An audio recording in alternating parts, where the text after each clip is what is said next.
Good evening, everyone. Welcome inside our Milford TV Studio B for the first of our summer editions of the Milford Informer. I am Tim Coet. We'll be here with a new edition of the Informer every other week from now until the end of August to continue to keep you updated on the latest news and sports from the community throughout the summer months. We have quite a bit to get to on tonight's show, so let's dive right in by taking a look at tonight's top stories rundown. Tonight we sit down with representatives from the Milford Summer Meals program to go over all the details on what the program has in store for Milford area kids throughout the summer months.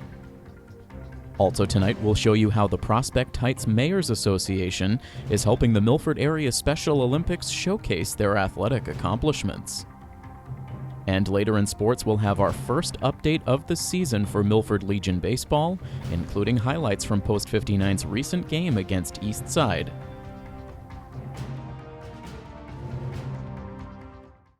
Once again, the Milford Humanitarian Coalition, along with the Hockomock Area YMCA and the Milford Schools, are teaming up to host a summer meals program for the kids in the Milford area.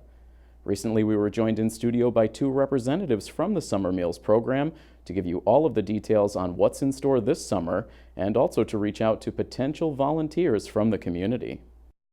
Very happy to be joined on the Milford Informer this week by a couple of representatives here to talk about the Milford Summer Lunch Program in its 5th year of existence now here in the area. A very exciting program that does a lot of good here in the community. So we have Mike Kaplan joining us from the Milford Humanitarian Coalition, and we also have Mary Kate Bergen joining us once again. Mary Kate, I feel like from the Hockomock League YMCA, this has been sort of a regular occurrence for you and I at this time of year. So happy to have both of you joining us on the show this week. Thank you very much. So before we get into all of the details on the summer lunch program, Mike, obviously here from the Milford Humanitarian Coalition, continuing to grow here. You've been around now for, you're coming close to a decade now of existence, isn't that right? Yeah, we've been around for not quite a decade, maybe about 7 or 8 years, but getting close to it. Looking forward to that true decade celebration once we get there. It's a great organization. It involves many groups and organizations, including the local churches, the Rotary, the Milford Public Schools Department, the police have sat on, Representative Murray's office is on there. We have a lot of different offices and groups and organizations which create a coalition to really focus on what needs Milford has. We've actually changed the name to Summer Meals Program as opposed to a summer lunch program, because now we're serving breakfasts as well at the closed facilities. So I mean that ended up being quite a number of breakfasts as well. So it isn't stated correctly if we just say summer lunch program. For years it was, and it grew from a pilot program of a little over 2,000 meals the very first year until approximately 14,000. You have the numbers there, but to where it was last year, which is like 7 times the amount of where we were the very first year that we operated. Can't do it without people like Mary Kate, Hockomock. Can't do it with as you look at the Milford Public School Systems and Carla Tuttle and the wonderful things that the school service program brings in. Can't do it without her either. And I'm hoping that Mary Kate feels that they can't do it without the coalition as well. Each one of us, we call it the 3 pillars, if you will, and each one of us have added a particular contribution. And this particular program is probably one of the top programs I've ever had the privilege of working within, because you can see the success. You can see the kids. If you go in there on any day from 11:30 to 1 and you walk in a Memorial School, you're going to see hundreds of kids congregate eating, doing activities, happy, out of the sun, right? But they're doing things. It's like a mini day camp of sorts. It's phenomenal. I don't want to. It's such a fantastic program, and again, it's been such a treat for us to see it continue to grow and touch so many lives over the years. And just to underscore that, Mary Kate, a couple of years ago when we had you in, you talked about how after that 2017 year, you served just over 10,000 lunches that year. Now you fast forward to last summer and looking at the statistics on the Hockomock Area YMCA website, 14,516 meals were served to Milford area children last summer. That's really an amazing number. It is, and it's so exciting to be part of this program, and our YMCA was just thrilled to have the coalition invite us in as a partner 4 years ago, and now going into our 4th summer being involved. We're just thrilled to see the program continue to grow. And I think a big piece of that is all of these partners that Mike's been mentioning. We really can't do this program alone. Nobody can. And the donors, the sponsors, folks who are bringing in the food that goes home for the weekend. I mean, the hundreds of volunteers that we're privileged to work with. We're just so lucky that all of these people give their time and their resources to make the program what it is. So we couldn't be more excited to be going into this summer coming up starting on June 17th. And so again, that's coming right up. We want to get all the particulars out there so everyone knows the Milford meal service program that will be going on now throughout this summer. It's going to kick off on June 17th, as Mary Kate said. It's going to go all the way until August 23rd.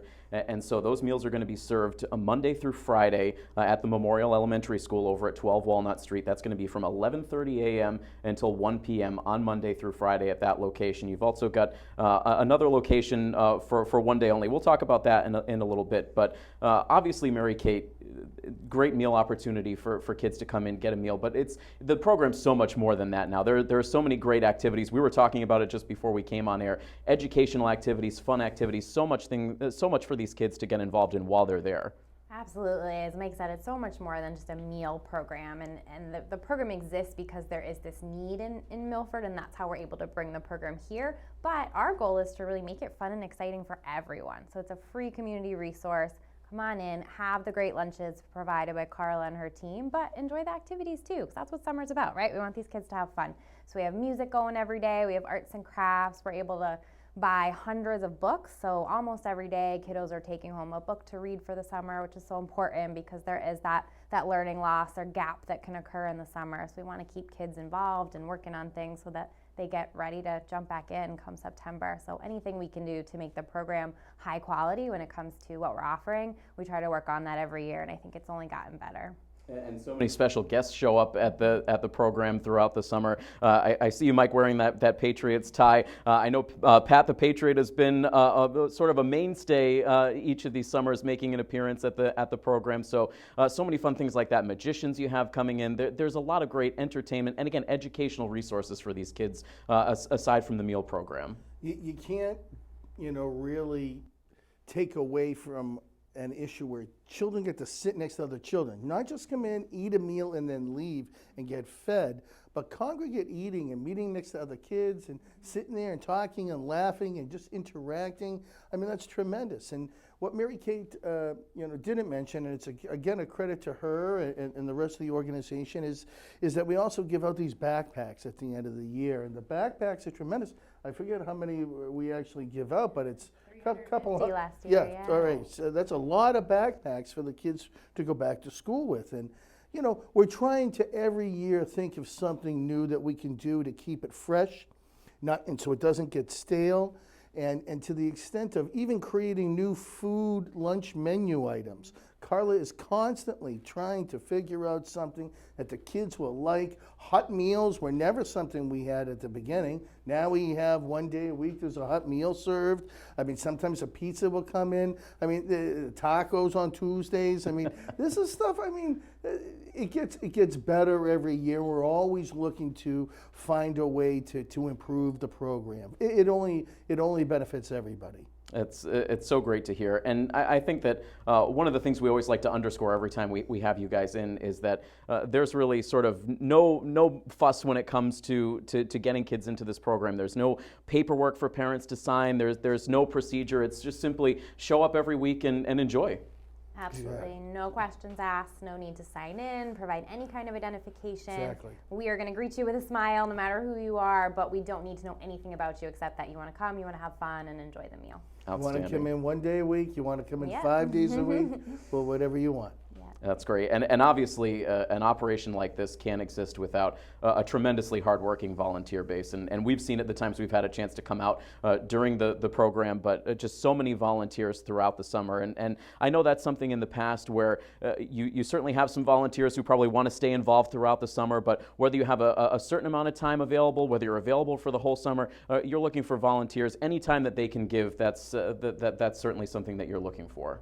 Absolutely, and as you mentioned, 1 day a week, 5 days a week, a couple times throughout the summer. There's so many options, and we will work with individual volunteers to balance schedules and make sure that we get you in when it works for you and get you all the training that you need. So we're always welcoming new volunteers, and we would love to connect with anyone at any point in the summer. It's never too late to get involved for the current program.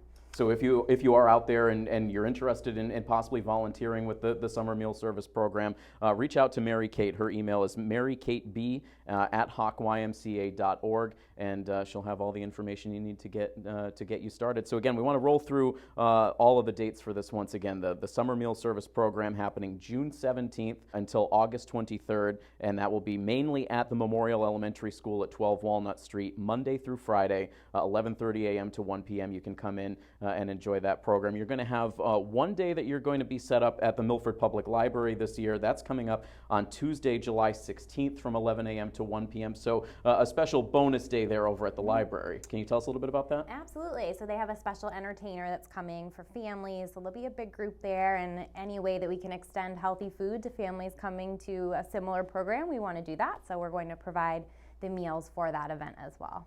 That's really great. So it just seems like this is going to be just another tremendous resource all summer long for these kids to enjoy. And so, we certainly look forward to, as we always do, finding out the progress of the program. But again, for any kid out there, for any family out there interested, we certainly should take advantage of this program. June 17th to August 23rd over at Memorial Elementary School, Monday through Friday. Just a great opportunity. And not only to take in a good meal, but to enjoy some camaraderie with other kids in the area, and also take advantage of some great activities as well. So we wish you guys the best of luck. This really is an outstanding service that you guys give to the greater Milford community. So we certainly thank you for your hard work, and we thank you so much for joining us. Absolutely, thank you. Thank you. Earlier this month, the Prospect Heights Mayors Association held a special ceremony over at Milford High School to unveil their latest community outreach project. The project was headed up by Domingos Rhoda, who wanted to give Milford Special Olympics athletes a brand new home to display their many distinguished accomplishments. As you all know, we're here for the dedication of the Milford Special Olympic Trophy case, and I appreciate you all for coming. We're going to start off with Ben Rizzoli, one of my Special Olympic athletes, that has a few words to say.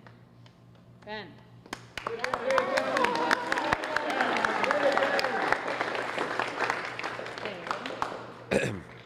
Welcome, everyone. My name is Ben Rizzoli. I am a Milford Special Olympics athlete and spokesperson. On behalf of Milford Special Olympics, I would like to welcome you all today for this exciting event. We are very happy to officially present and dedicate our Milford Special Olympics trophy case. We are so thankful to Domingos Rhoda and the Prospect Heights Mayors for all their hard work on this beautiful case. We are all so happy to have a case to showcase our accomplishments. As an athlete, I want to say thank you, Mingos, from the bottom of my heart. Thank you.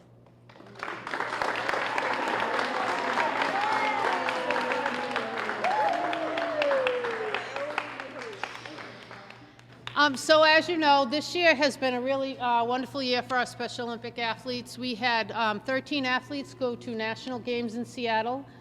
We had an athlete that played on the NBA Unified Basketball team and was the Heroes Among Us at the Celtics, Ashley Aldridge. We also had Ben Rizzoli himself, who was the hero of the match at the New England Revolution game.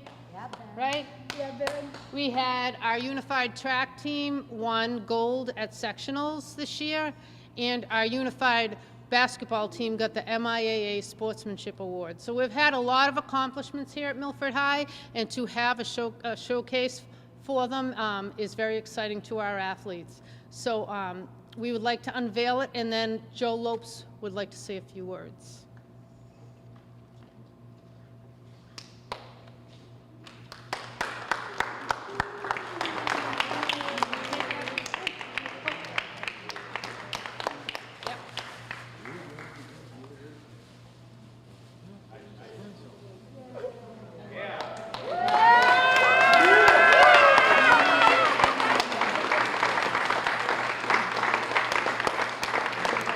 My class, graduating class, provided the same showcase in the front lobby of this school back, that was the class of 1951.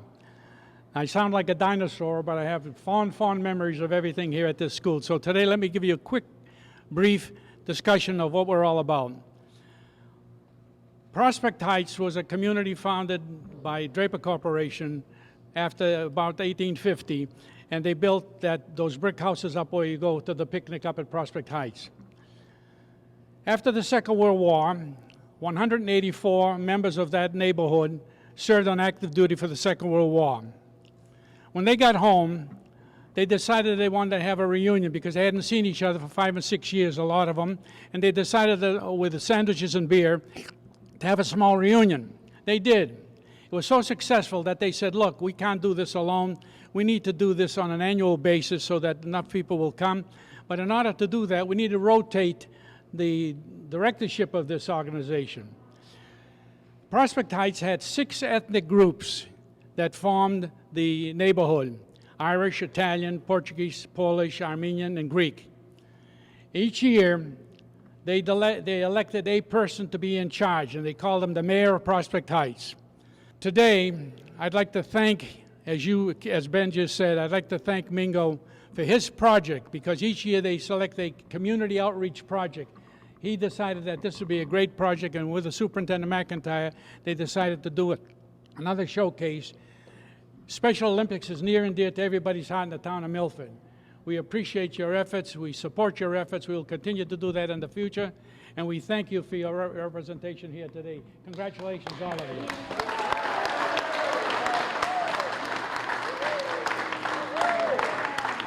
I couldn't think of a better thing to do than to build this case for you folks, and I hope you guys fill it. It's already full. I think it's too small. So maybe Jamie can add a couple of additions to this thing, but I'm just so happy that it came out this great, and I can't wait for you guys to fill it up. So hurry up, let's fill it up. All right.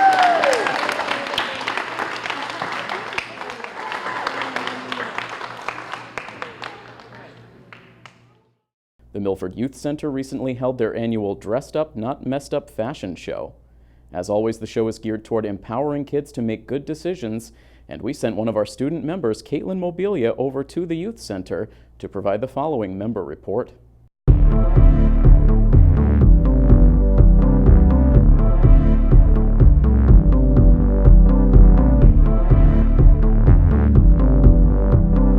Hi, I'm here with Marissa Urella. Hi, Marissa. What are we doing here tonight? So tonight is the NYC fashion show, Dressed Up, Not Messed Up. We're doing this whole big thing, prepping, we're doing hair and makeup and stuff right now, and then at 4:30 the kids are gonna do a dress rehearsal, and then at 6 we're gonna walk down the catwalk, and it's gonna be fun. Why do you think this event is important to the kids here? So it's basically a self-esteem thing. Studies have shown that if your self-esteem is high, you're less likely to engage in risky behaviors like underage drinking and underage substance abuse. We're actually right now prepping for tonight's fashion show. It's the 9th annual fashion show. It's for Dressed Up, Not Messed Up. That's our message.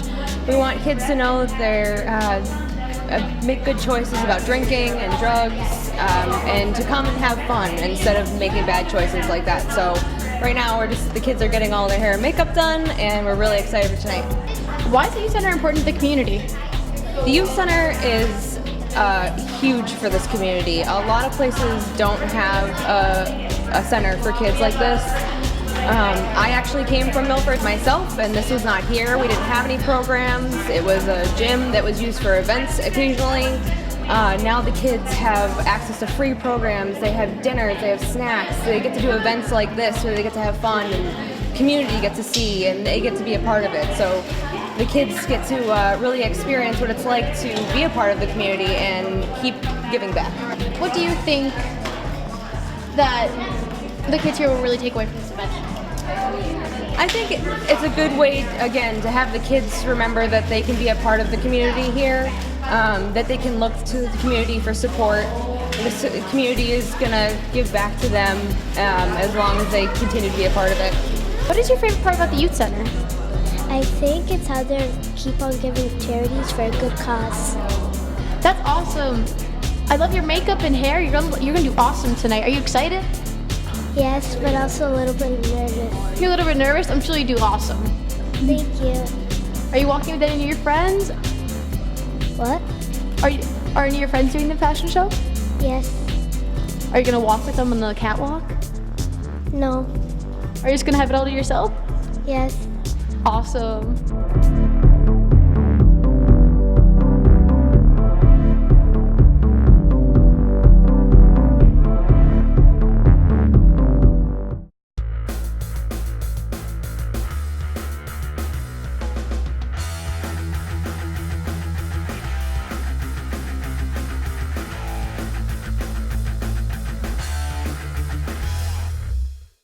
After a successful 2018-19 athletic year, the Milford High School sports teams have officially hit their summer hiatus. We want to congratulate all of the teams and all of Milford's talented student athletes on a job well done. And so with school out for the summer, we turn our attention to Legion baseball. We kicked off our coverage of the 2019 Legion season on Monday, June 17th, as Post 59 welcomed in Eastside Post 201. Let's check out the highlights. After tough losses to Leominster and Maine South to begin the year, Milford Post 59 was hopeful to turn things around on June 17th when they welcomed in Eastside Post 201 to Fino Field. Alex Gunfriday, fresh off leading Mount St. Charles Academy to a state championship, would take the mound looking to turn in a quality outing. Gunfriday would allow a pair of base runners with 2 outs in the top of the first, but the lefty would strike out Eastside's Griffin Dupree to end the inning. In the top of the second, Gunfriday was absolutely unhittable as he struck out Zach Girardi, Mason Segalis, and Anthony Petroni as part of a 1-2-3 frame. With Gunfriday holding the Eastside bats in check, Milford's offense would start rounding into form when they came to the plate in the second. Along to third on a ground out. Now a 2-2 into Shaver, and it's a bouncer hit over towards shortstop. Nice scoop by Dupree, throws on the move, but the throw skips away from the first baseman, and in to score comes Tempesta, and Matt Shaver will head down to second base safely. Already grabbing 2 runs in this inning.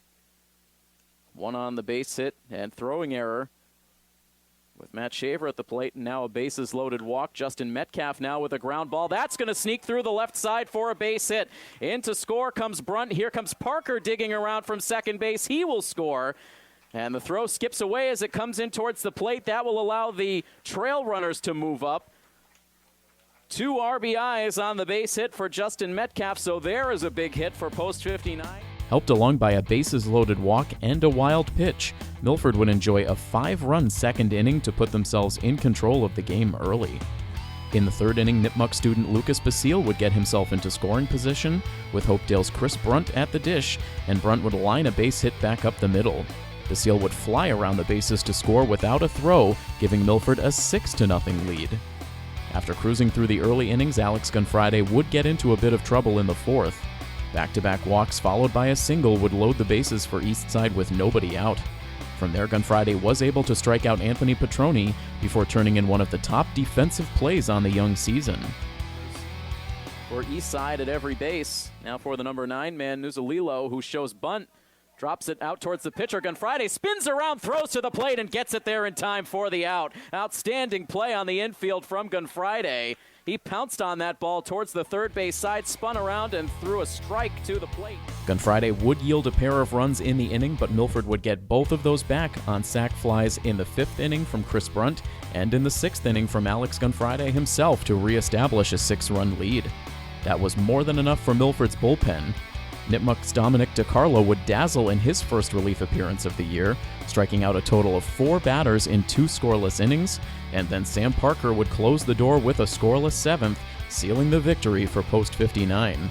The early season losing streak would come to an end as Milford defeated Eastside Post 201 by a final score of 8-2. Milford kept that momentum going into their game on June 19th as the boys racked up 15 runs in a 15-3 Mercy Rule win over Grafton Hill. The victory pushed Milford back to 500. The team has a busy schedule ahead, and we will continue to cover select home games here on Milford TV. You can find our Legion coverage over on the Educational Channel and on YouTube. And of course, you can listen live to every Legion game with me over on My FM 101.3. That's going to wrap up this summer edition of The Informer. Thank you, as always, for tuning in. And from all of us here at Milford TV, this is Tim Coet saying have a great week. So long, everybody.